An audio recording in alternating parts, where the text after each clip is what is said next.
smiles. Ready for the shout out? Here we go. Shout out time. Here's a shout out just for you. You support me, so I support you. This shout out is for our friends Ed and Vedda. Ed and Vedda's Travels. They are a traveling couple. Lovers of life, family, imports, Vegas, and traveling. They share their traveling adventures on YouTube. Following our first love Vegas, calling for our first love Vegas in 1998. If I could read words, it would be awesome. I enjoy their little videos, seeing different airports, different places that they go. So if you like to travel or are interested in different areas, give them a try. They're right now a little bit below 600, so let's see if we can get them to that 600. We appreciate you guys' support. Like, share, comment, let them know that we sent you over, and have a good day. All right, we are at the Air Space Museum. Thank you. South Dakota Air and Space Museum. My brain went like, we're doing the outside because the inside is currently closed. This is where we get to influence military nerdism, to borrow my daughter's opinion. As you can tell, she's highly impressed. Very impressed here. Yeah. David, do you have an opinion? Sticky hand. That's his opinion. What a great opinion. Sticky hand. This is a particularly fun aircraft. This is the 111A Aardvark. This is one of our funner aircrafts that they had, top speed 1400, crew of 2, Continental. It had its choice of either using short-range missiles or nuclear-armed missiles, for those of you who like to glow in the dark. Yay! The aardvark was named not because it looked like the African animal, but because it hunted at night when snow is close to the ground. This thing would love to take out radar sites so that it would allow slower aircraft to come in and do more strategic bombing runs. I had a buddy of mine who actually flew one of these bad boys. On we stumbled. And don't worry, David, we will get your hands washed as soon as we can. We'll find a wet restroom. We had pancakes this morning. This is a little tiny one. This is the town. It's a trainer. They'd use these to give people skill to be able to use aircraft. They'd have to put in X number hours of flight time before they would actually get into one of the bigger ones. You might say this is kind of like this is your mom's car that you go out and practice making cookies in the parking lot with. Really durable aircraft though, because they needed them to train for both fighters and bombers, and thousands of airmen can remember using a Talon. If I ever wound up trying to get my pilot's license, I'd probably either learn on one of these or the civilian equivalent Cessna. But kind of cool pictures here. They've got there's the B-2 that was just here yesterday. But happy little plane. I love the fact is, you're looking at the second T-38 ever built. The Y prefix means it was a prototype. So it was one of the happy little ones that they started experimenting with, and they're still in use in a variety of ways.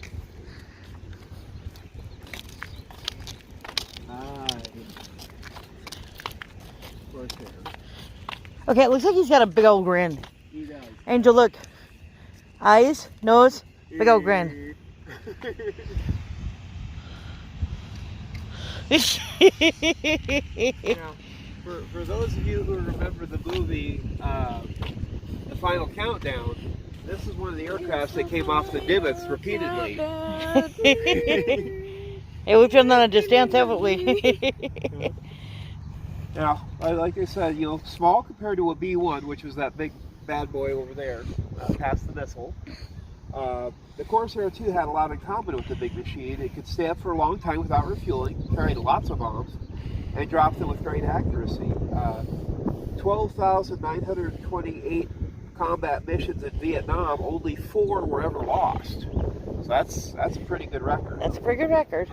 Especially impressive considering they flew close to enemy guns while supporting ground troops.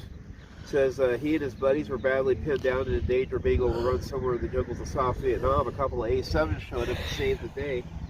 He vowed he would shake the hand of the first A-7 pilot that he met. I was that lucky man. Roger Thompson, Contrails, The Memoirs of a Pilot, 2004.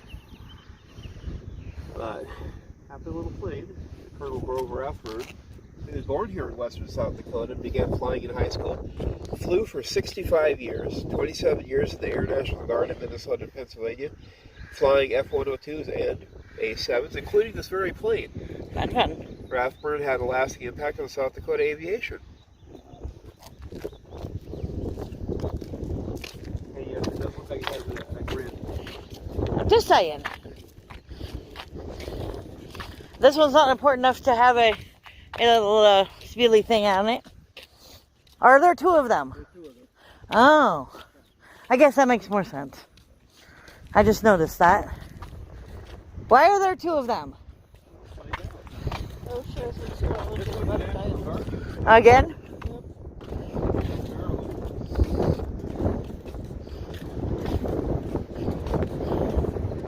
Bitches are breaking and then they're like, get rid of all magic, cleanse all magic. And they're going through this entire realm right now. Common, convenient, and discreet. These are transport planes. One is called the Blue Canoe.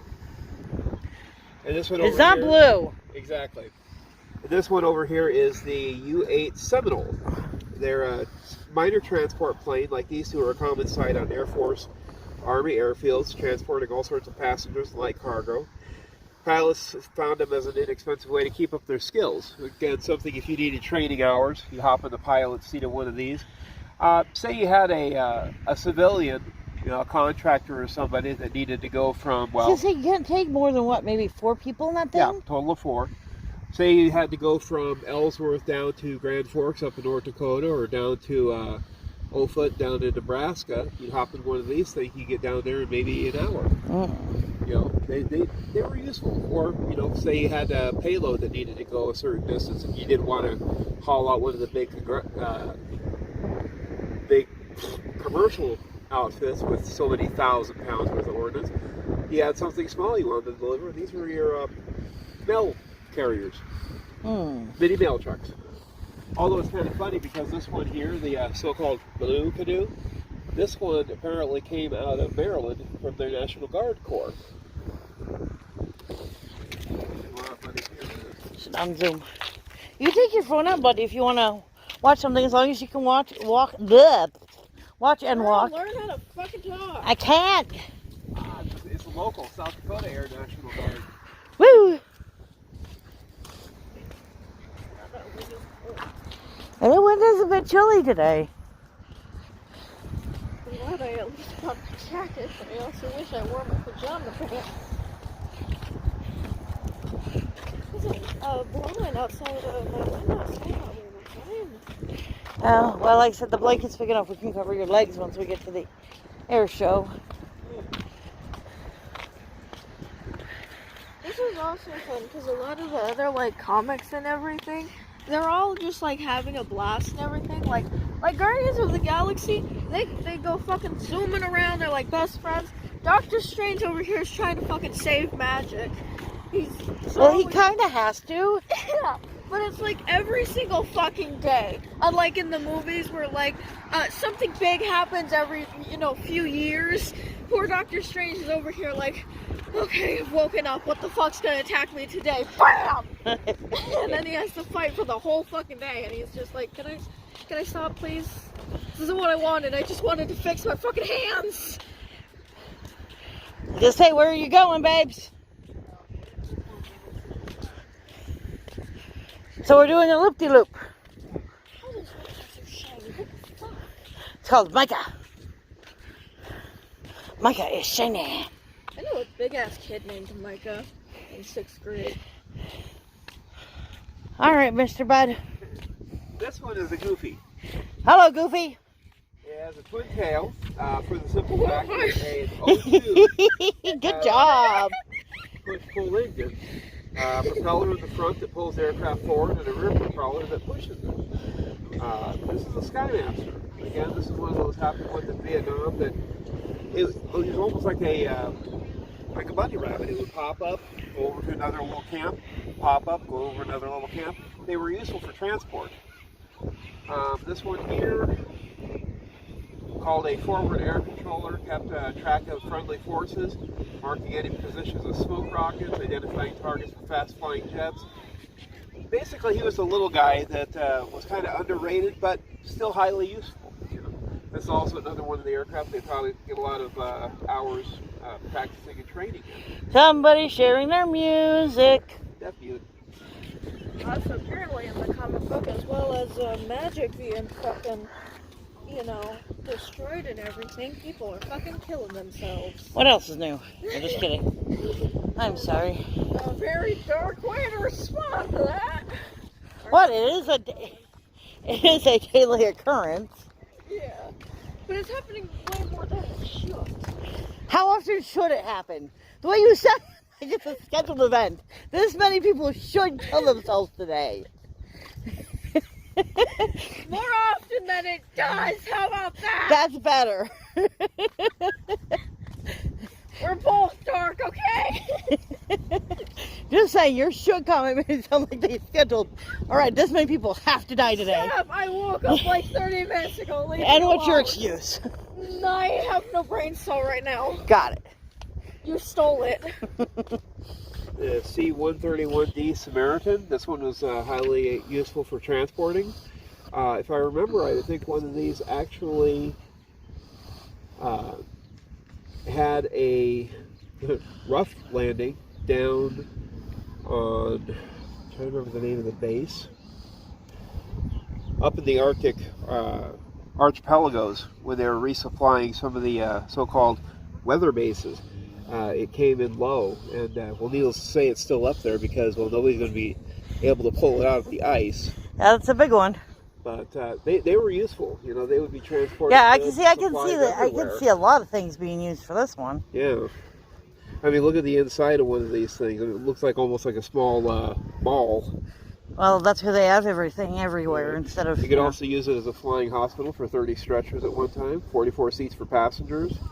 So yeah, it was a very valuable aircraft. Of course, nowadays we got things like the C-141 or the C-5, which was the star lifter in the Galaxy. Those things can hold, I think they said something like 200 Volkswagen Bugs at one time. Wow. That's a lot of payload. That's a lot of bug bags. You think with so many people failing to defeat Doctor Strange, you think they would just say, you know what, maybe we shouldn't try to defeat this guy. No, it's a power thing. They have to say, I can do it. This guy failed because I can do it, and then he fails. Exactly. Everybody thinks they can do something until they can't do it. This is why my anxious self is just like, I can't do anything. And then I'm thoroughly shocked when I can do something good. Oh, this one's a gunner. You know how I know? I can see the guns. They're on the nose. Here's a particular fun thing. This was retired after Korea, so it was Shot snot. It's not. a good number not of years shot. ago. It's not shot. We wind up being later used in Vietnam and renamed the Counter Invaders. They would paint these things all black. So I think they missed or haven't finished yet. That's a weird looking black. all of the bottom of it's painted black. Like I said, either they didn't finish or they did it wrong. Also, that makes it, I feel like black would stand out more strongly. So it's painted black. Depends on if they're going Invaders at flew night. night missions over North Korea. See? Searching for trucks and trains carrying supplies to the front. Angling down, the pilot fired the 8 guns on the nose. That's a lot of guns. It's not shots. In some invaders, a glass nose allowed a bombardier to be used for sight targets. Bombardier Les Snyder, who later settled in Rapid City, described a mission that earned him the Distinguished Flying Cross. Flying through heavy ground fire, he and his crew reached an ammunition supply depot. When the bombs hit, they survived the biggest and best fireworks display one could imagine. I bet. I'd like to see that, thank you. Payload could be 12,000 pounds of bombs and rockets and 850 caliber machine guns. Yeah, that would wreck your day. I If don't that know. thing opened up on you. We got one far back one here. Heavy back. I love Doctor Strange. This dude's like, no more Doctor Strange. Magic's final hour has come. Really? Because the magic says otherwise. Abracadabra, you bitch! It's not sharks. It's not rockets. Very aggressive shot. Ever heard of projectile sneezing? You projectile vomit, now get ready for projectile sneezing. Boom! 20 million people dead. Force.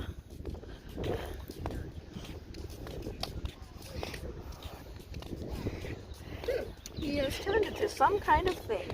Some kind of thing. That's a monster right there. That's a lot of pieces. Ew. Ah. This is a history lesson unto itself. It's called the Canberra, which is also the capital of Australia. See, that sounds familiar. Yeah. Americans also had their own nickname for it. They called it the cranberry.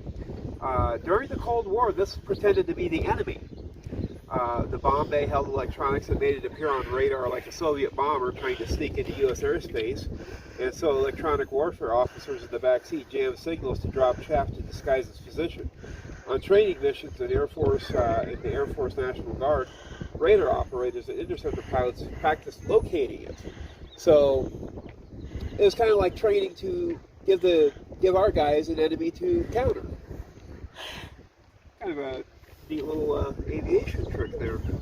The reason why they called it the Canberra, a British company, English Electric, designed the Canberra as a light bomber and sold versions all around the world. They named the plane in honor of their first export customer in Australia.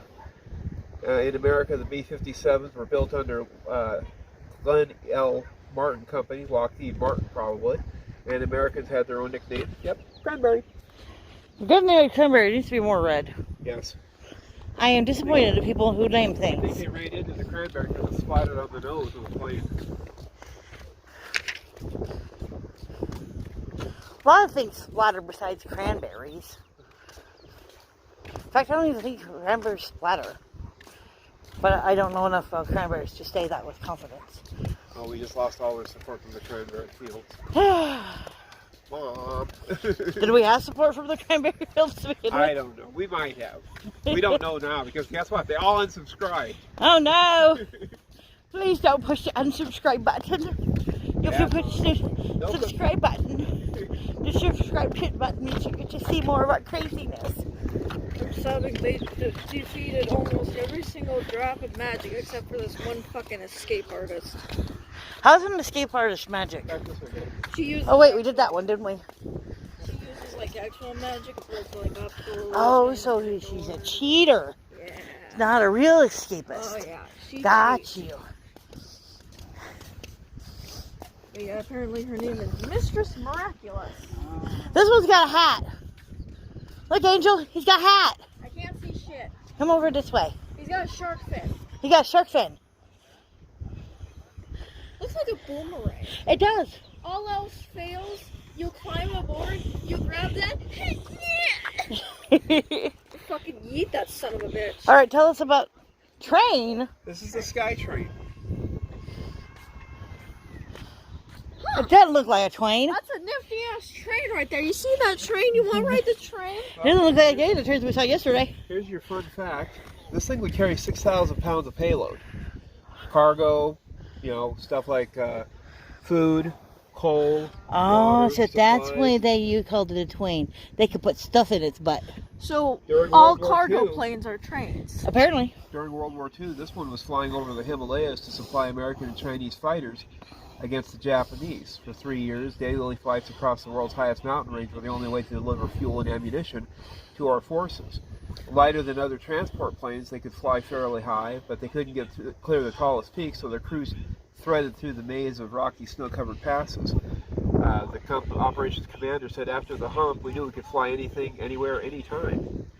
So these things were pretty useful for doing little hop missions. Hoppy hop. So, Didn't they call it the bunny then? so I take it back. Mistress Miraculous's magic did not survive. Oh, Yeah. well, she survived a little bit longer than other people's. Yeah. We need to circle back to the gift here. Helicopter back up. No, it takes on the other side, babes. Yeah, see that. So never mind. We're good. We're good.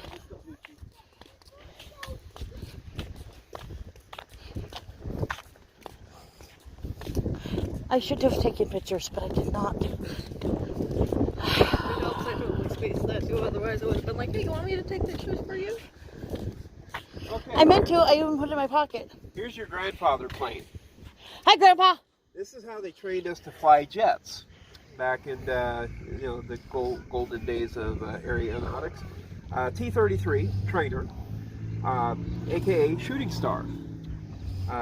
Until the swept-wing T-38s, which we saw were introduced in '61, this plane gave Air Force pilots their first experience with jet aircraft. T-33 pilots practiced split-second reactions at jet speeds. They also were used in the South Dakota Air National Guard.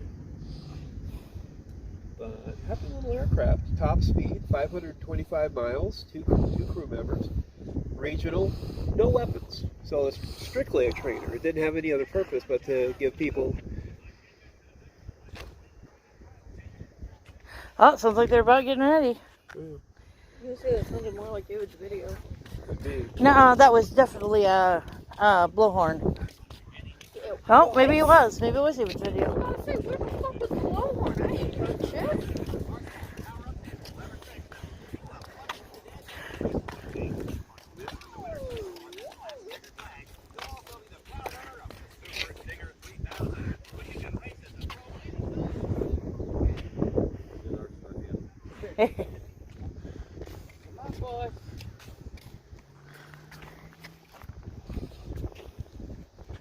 Yes. Thunderstreak, F-84. It doesn't have a straight. What is with these people with names that do not suit? Because they're stupid. Anyway, tell us the history, Mr. Bud. These were the basically the precursor to our Corsairs that we had over there. These were used more in Korea and stuff like that. One of the first jet fighter aircraft, and also were kind of known for what was called MiG Alley, because they would go head to head with the Yak version that the Soviet Union would bring up. They also wound up getting sold to other countries, the French Air Force for 13 years, and were a key part of NATO. Still a happy little aircraft. Its main thing was it had 6 50 caliber machine guns, kind of like that one doohickey over there. So it also could carry up to 6,000 pounds of rockets or bombs, including one Mark 7 nuke. Fun. So yeah, it served a number of purposes. Turtle. I see a turtle. But yeah, both in Korea and Vietnam it served. And see, in Vietnam was when we got a lot of aircraft that started changing the face of military warfare. So We did the helicopter. No, we have not done the helicopter. Okay, never mind. These pooches destroyed magic, and it's just like ruining so many. Look, fucking tortoise. lives. Tortoise. Yeah. Well, of course it is, because, people need magic. Yeah. But no, people are stupid and go, magic is bad. I can't talk.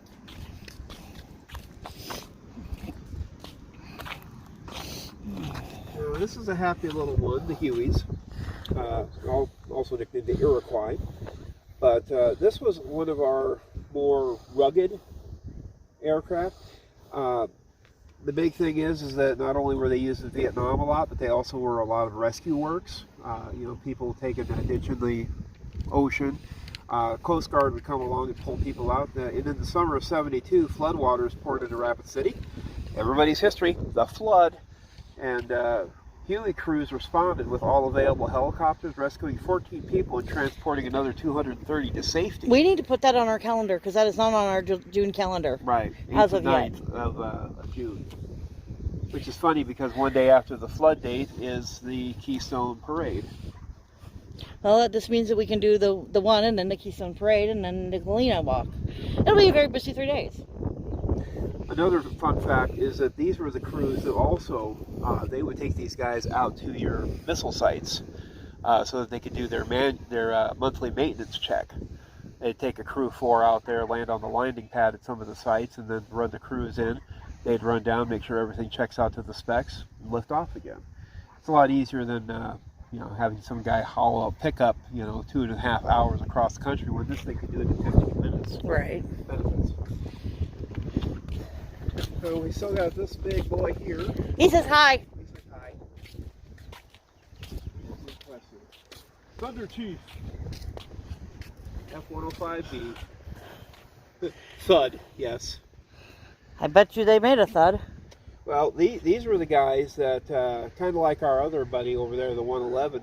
The 105s, they would go in and they would take out radar-guided weapons when SAMs would start shooting missiles at our boys. these things would launch their missiles basically holding it on that radar signal. So then the NVAs had a choice. You could get hit by the missile and hit one of our guys, or they would have to shut off their radar and break contact. So it was a fun game of cat and mouse is what would wind up happening. They faced some grim statistics. More than half the Thunder Chiefs built were lost in combat in that war. Their missions, low-altitude strikes. But Thud was one of their nicknames that they gave it. It stuck. One of a kind, stable as a Swiss franc, could hit. She could hit with bombs, lots of bombs. She had low legs at low altitudes. Very easy to go fast with her, especially on the deck. Nobody else could go that fast. Blake Morrison, Requiem for a Heavyweight, another author from the summer of 1980. I think we need to go back around, though, don't we? That way. Okay. You had a thing to say? Okay, so now they're, this is apparently years ago on like the... Flashback. On the people's planets who are trying to destroy magic and everything. It's a flashback to when they were like, ow. They were like, ow, David, don't step on sister. They were... Yeah, the shoe, he hit the end of the shoe and it pulled down. I was walking. And it was a flashback to when they were like, getting rid of like science and everything. And this bitch is like, how do you plead to this most scandalous of charges? E equals MC squared is how I plead. Alright. I don't think I'm smart enough to understand that one. He's going with science. He's like, E-X-E-E. EXE?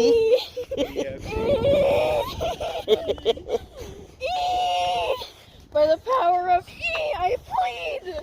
Gotcha. Yeah, I just found that fucking hilarious. They're like, how do you plead against this? You know, one thing that I'm kind of wondering about. Again, nerd. The C-47 here right in front of us. Yeah.